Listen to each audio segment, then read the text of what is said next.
Arabian രാജ്യങ്ങൾക്ക് America വിൽപ്പന നടത്തിയ ആയുധങ്ങളുടെ പ്രഹരശേഷി പരിശോധിക്കണമെന്ന് ഇറാനിയൻ മാധ്യമങ്ങൾ. ഇപ്പോൾ നിലവിൽ മൊത്തത്തിൽ ഒരു പൊളിച്ചെഴുത്താണ് ഇറാൻ്റെ ഭാഗത്ത് നിന്ന് പുറത്തു വന്നിരിക്കുന്നത്. പല ഘട്ടങ്ങളിലും പല സാഹചര്യങ്ങളിലും അറേബ്യൻ രാജ്യങ്ങൾക്ക് ആയുധങ്ങൾ വിൽപ്പന നടത്തുന്നത് അമേരിക്കയാണ്. വർഷാന്തം കോടിക്കണക്കിന് രൂപ ബജറ്റിൽ പ്രഖ്യാപിച്ചുകൊണ്ട് അമേരിക്കയിൽ നിന്ന് ആയുധങ്ങൾ വാങ്ങിക്കൂട്ടുന്ന ഒരു ആയുധങ്ങൾ പോലും അറേബ്യൻ രാജ്യങ്ങൾ വേണ്ട വിധം ഉപയോഗിച്ചിട്ടില്ല എന്നുള്ളൊരു യാഥാർത്ഥ്യമുണ്ട്. കാരണം യുദ്ധവുമായിട്ട് ബന്ധപ്പെട്ട വിഷയങ്ങളൊന്നും ഉണ്ടാവാറില്ല. ഇനി ഉണ്ടെങ്കിൽ തന്നെ അത് ഇറാഖ് പോലെയുള്ള യുദ്ധ മേഖല കേന്ദ്രീകരിച്ചുകൊണ്ടാണ് ഉണ്ടാവുന്നത്. അവിടെയൊന്നും അറേബ്യൻ രാജ്യങ്ങൾക്ക് പ്രത്യേകിച്ച് റോളുമില്ല. ഇവർ തമ്മിൽ, അറേബ്യൻ രാജ്യങ്ങൾ തമ്മിൽ വലിയ സൗഹൃദമാണ്, വലിയ ബന്ധങ്ങളാണ്. അവർ വലിയ രീതിയിലുള്ള വിവാഹ ബന്ധങ്ങൾ പോലും യഥാർത്ഥത്തിൽ ഉണ്ട്. സൗദി അറേബ്യയും ഖത്തർ, ഒമാനും ബഹ്റൈനും യു എയും എല്ലാം ആയിട്ട് ആണെങ്കിൽ അങ്ങോട്ടും ഇങ്ങോട്ടുമൊക്കെ പരസ്പരം അങ്ങനത്തെ ഒരു കുടുംബ ബന്ധമുള്ള ഒരു പശ്ചാത്തലമാണ് നിലനിൽക്കുന്നത്. എന്നതിനാൽ അതിർത്തി കേന്ദ്രീകരിച്ചുകൊണ്ട് എന്തെങ്കിലും വിഷയങ്ങളോ പ്രശ്നങ്ങളോ ഉണ്ടാവുക അസ്വാഭാവികമാണ്, അങ്ങനെ ഉണ്ടാവാറില്ല. അതുകൊണ്ട് തന്നെ ഇവിടെ ആയുധങ്ങൾ പരിശോധിക്കാനുള്ള അവസരങ്ങൾ ഉണ്ടാവാറില്ല, അങ്ങനത്തെ സാഹചര്യങ്ങളും വന്നിട്ടില്ല. എന്നാലും വർഷാന്തം അമേരിക്കയിൽ നിന്ന് ആയുധങ്ങൾ വാങ്ങാറുണ്ട്.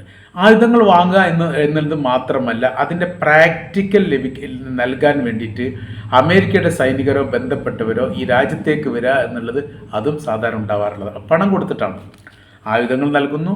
അത് ഉപയോഗിക്കേണ്ടത് എങ്ങനെയെന്ന് പഠിപ്പിക്കാൻ വേണ്ടി ഒരു സംഘം അമേരിക്കയുടെ ആളുകൾ അറേബ്യൻ രാജ്യങ്ങളിൽ എത്തുന്നു, അവർക്ക് പ്രാക്ടിക്കൽ നൽകുന്നു, പിന്നീട് അവർ തിരിച്ചു പോകുന്നു. ഇതാണ് അമേരിക്കയുടെ ആയുധ വിൽപ്പനയുമായിട്ട് ബന്ധപ്പെട്ടുള്ള സാധാരണഗതിയിലുള്ള റൂട്ട് മാപ്പ് എന്ന് പറയുന്നത്. എന്നാൽ ഇപ്പോൾ ഒരു വിഷയം വന്നത്, ഇപ്പോൾ ഒരുപാട് വിഷയങ്ങൾ ഇങ്ങനെ പൊന്തി വരുന്നുണ്ട്. ഒരുപാട് കാര്യവുമായിട്ട് ബന്ധപ്പെട്ട വലിയ രീതിയിലുള്ള ചർച്ചകളും വരുന്നുണ്ട്. അമേരിക്കയുമായിട്ട് ബന്ധപ്പെട്ട് അറേബ്യൻ രാജ്യങ്ങൾ ആയുധ കച്ചവടം നിർത്തണമെന്ന് പറയുന്നുണ്ട്. അവരെ രാജ്യത്ത് പുറത്താക്കണമെന്ന് പറയും. നിങ്ങളുടെ രാജ്യത്തിൻ്റെ സുരക്ഷ നിങ്ങൾക്ക് ആവശ്യമുണ്ടെങ്കിൽ നിങ്ങൾക്ക് ആയുധങ്ങളുടെ ആവശ്യമൊന്നുമില്ല, പകരം അമേരിക്ക പുറത്താക്കിയാൽ മതി എന്ന് ഇതിനിടയിൽ തന്നെ ഇറാൻ പറഞ്ഞതുമായിട്ട് ബന്ധപ്പെട്ടൊരു വിവാദം ഉണ്ടായിരുന്നു. ഇപ്പോൾ ഈ വിഷയം വരാൻ കാരണം ഇറാൻ്റെ ഇർന എന്ന് പറയുന്ന പത്രം, പ്രാധാന്യമുള്ളൊരു പത്രമാണ്. അവരാണ് ചില തുടർക്കഥകൾ ഗൾഫ് യുദ്ധവുമായിട്ട് ബന്ധപ്പെട്ടും ഇപ്പോൾ നടക്കുന്ന യുദ്ധവുമായിട്ട് ബന്ധപ്പെട്ടും അറേബ്യൻ രാജ്യങ്ങൾക്കുള്ള പങ്കാളിത്തവുമായി ബന്ധപ്പെട്ട കാര്യത്തെക്കുറിച്ച് ഒരു തുടർന്നുള്ള റിപ്പോർട്ടുകൾ വന്നത്. ആ റിപ്പോർട്ടിൽ പറയുന്നത് ഇങ്ങനെയാണ്: കൃത്യതയോടും സൂക്ഷ്മതയോടുകൂടിയും അമേരിക്കയെ കൈകാര്യം ചെയ്യാൻ പറ്റാത്ത ഒരു രാജ്യത്തിനും ഭാവിയിൽ നിലനിൽപ്പുണ്ടായിട്ടില്ല. അവരെക്കുറിച്ച് പഠിക്കുകയാണ് ആദ്യ ആവശ്യം, ആയുധം വാങ്ങുകയല്ല. എന്താണ് അമേരിക്ക എന്ന് പഠിക്കേണ്ടത്, പഠിക്കാൻ മാത്രമുണ്ട് എന്ന് അവർ പറയുന്നു.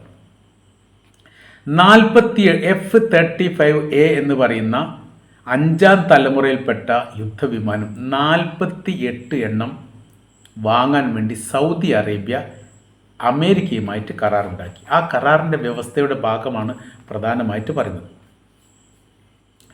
അത് ഏറെക്കുറെ നൽകുന്നിടത്തേക്ക് എത്തി, അതിൻ്റെ അഡ്വാൻസ് നൽകി, പിന്നീട് 1ാം ഘട്ടം അല്ലെ 2ാം ഘട്ടം പണം നൽകി എന്നും നമുക്ക് വായിക്കാൻ വേണ്ടി സാധിക്കുന്നു. എന്നാൽ അതിൻ്റെ ഒരു മുഹൂർത്ത ഘട്ടം, അതായത് യുദ്ധവിമാനം കൈമാറുന്ന ഒരു സാഹചര്യം ഉണ്ടായപ്പോൾ ഇസ്രായേൽ എതിർപ്പ് പ്രകടിപ്പിക്കുകയും ആശങ്ക അറിയിക്കുകയും അത് നൽകരുത് എന്ന് നിർദ്ദേശിക്കുകയും ചെയ്തു. മിഡിൽ ഈസ്റ്റിൽ ഏക F-35 യുദ്ധവിമാനമുള്ളത് ഇസ്രായേലിന് മാത്രമാണ്. അത് സൗദി അറേബ്യയുടെ കൈവശത്തിലേക്ക് വന്നാൽ തങ്ങളുടെ സുരക്ഷയുമായിട്ട് ബന്ധപ്പെട്ട വിഷയത്തിൽ മാത്രമല്ല, അറേബ്യൻ രാജ്യങ്ങളുടെ വിഷയത്തിലൊക്കെ ഇടപെടുന്നതിനും തങ്ങൾക്ക് പരിമിതി ഉണ്ടാവും. ഭയപ്പെടുത്തി കീഴ്പ്പെടുത്തുക എന്നൊക്കെ പറയുന്ന ഒരു സ്ട്രാറ്റജിയാണ് സാധാരണഗതിയിൽ ഇസ്രായേൽ പ്രയോഗിക്കാറുള്ളത്. അതുകൊണ്ട് അത് സൗദി അറേബ്യയുടെ കൈവശത്തിൽ എത്തിക്കഴിഞ്ഞാൽ അത് നടക്കില്ല എന്നാണ് അതിൻ്റെ ഉദ്ദേശം എന്ന് ചുരുക്കം.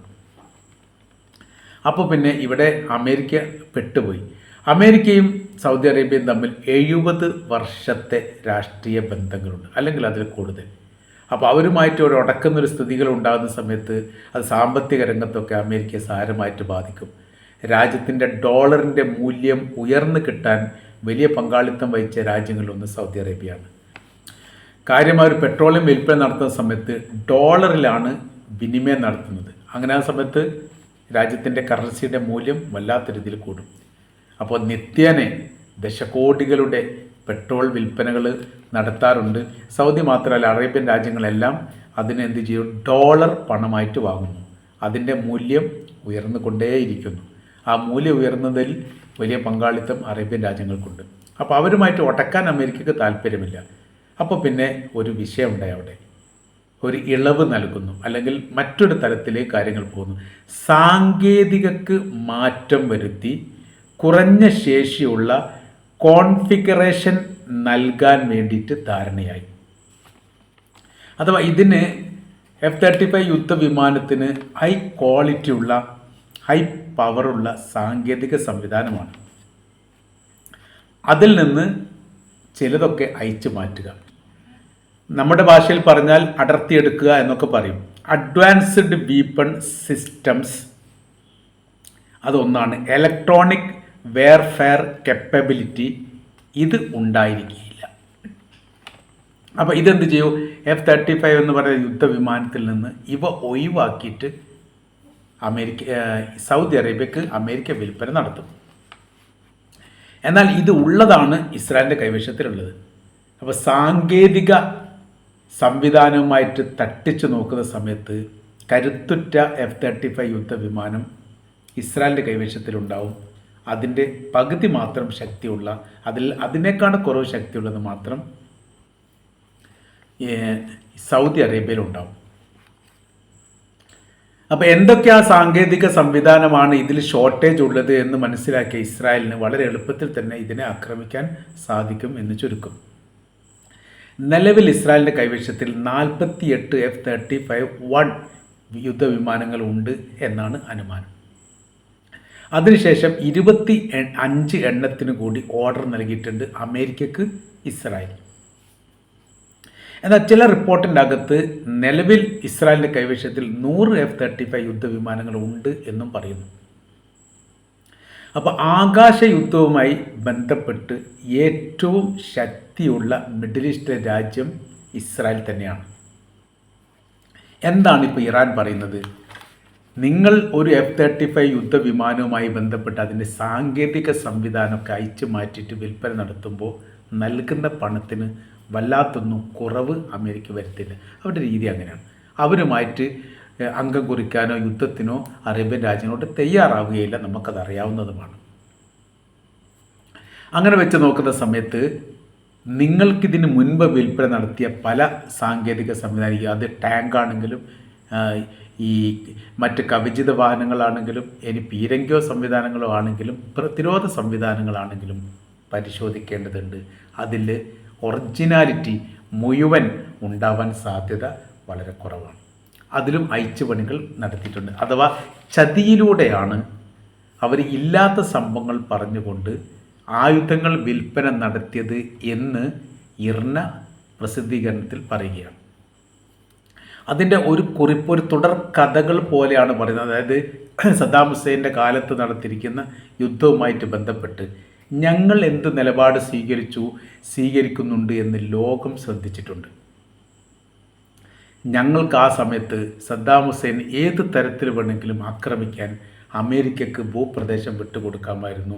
പല ഘട്ടങ്ങളിലായി അമേരിക്ക അത് ആവശ്യപ്പെടുകയും ചെയ്തിട്ടുണ്ട്. യാതൊരു ന്യായീകരണവുമില്ലാത്ത തരത്തിലാണ് ഇറാഖിൻ്റെ സദ്ദാം ഹുസൈൻ്റെ സൈനിക പട തങ്ങളുടെ രാജ്യത്തെ ആക്രമിച്ചത്. 980 979 ഇസ്ലാമിക വിപ്ലവം നടന്ന് ഒരു രാജ്യമായി രൂപകൽപ്പന ചെയ്തു വരുന്ന ആ ഘട്ടത്തിലാണ് ആക്രമണം ഉണ്ടായത്. 8 വർഷം യുദ്ധം ചെയ്തു, 10 ലക്ഷം ആളുകൾ കൊല്ലപ്പെട്ടു. പിന്നീട് ഒരു ഏകോപന ഐക്യത്തോട് കൂടിയിട്ട് ആ പ്രശ്നം, അതായത് മധ്യസ്ഥർ എന്ന തരത്തിലൊക്കെ പ്രശ്നം അവസാനിച്ചു. അപ്പോൾ തങ്ങൾക്കുണ്ടായിരിക്കുന്ന നാശങ്ങൾ, നഷ്ടങ്ങൾ, തങ്ങളുടെ പൗരന്മാരുടെ മരണവുമായി ബന്ധപ്പെട്ട് ഒരു സുദീർഘമായിരിക്കുന്ന ഒരു കണ്ണീരിൻ്റെ കഥയാണ് ഇറാൻ എന്ന് പറയുന്ന രാജ്യത്തിന് ഇറാഖിനെതിരെ പറയാനുള്ളത്. ഞങ്ങളുടെ സഹോദരന്മാർ ഞങ്ങളുടെ മുറ്റത്ത് പെടഞ്ഞു മരിക്കാൻ ഇരയായിരിക്കുന്ന സംഭവ വികാസങ്ങൾ സദ്ദാം ഹുസൈൻ എന്ന് പറയുന്ന ഒരു സൈനിക മേധാവിയുടെ വിവരക്കേടിൻ്റെ ഭാഗമായിട്ട് ഉണ്ടായതാണ്. ഇർന പറയുന്ന കാര്യം ഇങ്ങനെയാണ്: ഞങ്ങൾക്ക് അവസരമുണ്ടായിരുന്നു സദ്ദാം ഹുസൈനെതിരെ ആക്രമണം നടത്താൻ, ഞങ്ങളുടെ ഭൂമിക വിട്ടുതരണം എന്ന് പല ഘട്ടങ്ങളിലായിട്ട് ആവശ്യപ്പെട്ടു. നിങ്ങളുടെ ശത്രു രാജ്യമാണല്ലോ ഇറാഖ്, ഞങ്ങൾക്ക് അവസരം തരൂ എന്നുള്ളത്. അപ്പോൾ ഞങ്ങൾ അവിടെ സൂചിപ്പിച്ചൊരു കാര്യമുണ്ട്. സ്ഥായിയായിരിക്കുന്ന ശത്രു അമേരിക്കയായിരിക്കുന്നത് നിങ്ങളാണ്, ഇസ്രായേലുമാണ്, ഇറാഖല്ല, മുസ്ലിം രാജ്യമല്ല. ഞങ്ങൾക്ക് അങ്ങോട്ടും ഇങ്ങോട്ടൊക്കെ പരസ്പരം സംസാരിച്ച് അവസാനിപ്പിക്കാവുന്നതേ ഉള്ളൂ എന്ന് പറയുകയും മുഖ്യ ശത്രുവായിരിക്കുന്ന അമേരിക്ക എന്ന് പറയുന്ന രാജ്യത്തെ ഞങ്ങൾ ചൂണ്ടുപലക പോലെ ചൂണ്ടിക്കൊണ്ട് അവരെ തടയുകയും ചെയ്തു. അറേബ്യൻ രാജ്യങ്ങൾ അവർക്ക് പരവതാനി വിരിച്ചു കൊടുത്ത സമയത്ത് ഇറാൻ എന്ന് പറയുന്ന രാജ്യം അവരെ ആട്ടിത്തെളിച്ചു എന്ന് ഇർന പറയുന്നു. അവസാനിക്കുന്നില്ല. അവിടെ നിന്ന് നിങ്ങൾ വാങ്ങിയിരിക്കുന്ന ആയുധങ്ങളുടെ പ്രേരശേഷി നിങ്ങൾക്കില്ല എന്ന് എപ്പോൾ ബോധ്യമായി? ഇറാൻ എന്ന് പറയുന്ന രാജ്യം അറേബ്യൻ രാജ്യങ്ങളെ ആക്രമിച്ചപ്പോൾ അതിന് പ്രതിരോധമുണ്ടാക്കുന്നതിൽ നിങ്ങൾ പരാജയപ്പെട്ടു. പ്രതിരോധ സംവിധാനം ശക്തമായ രീതിയിൽ നിങ്ങൾക്ക് അമേരിക്ക നൽകിയത് നിങ്ങൾ പ്രതിരോധിക്കാൻ ഉപയോഗിച്ചപ്പോൾ അതിനെ തകർത്തുകൊണ്ട് ഞങ്ങൾ ഇങ്ങോട്ട് വന്നു എന്ന് പറഞ്ഞാൽ അതിൻ്റെ അർത്ഥം നിങ്ങളുടെ പ്രതിരോധ സംവിധാനം അമേരിക്ക വിൽപ്പന നടത്തിയതും പരിശോധിക്കേണ്ടതാണ്. ഇതിൻ്റെ ഉദ്ദേശം എന്ന് പറയുന്നത് അമേരിക്കയിൽ നിന്ന് വാങ്ങപ്പെട്ട ഒന്നുപോലും യഥാർത്ഥത്തിൽ പൂർണ്ണമായ രീതിയിലുള്ള ഒറിജിനാലിറ്റിയാണ് എന്ന് പറയാൻ സാധിക്കുകയില്ല എന്നാണ് ഈ റിപ്പോർട്ടിൻ്റെ ഭാഗമായിട്ട് പറയുന്നത് എന്ന് ചുരുക്കം.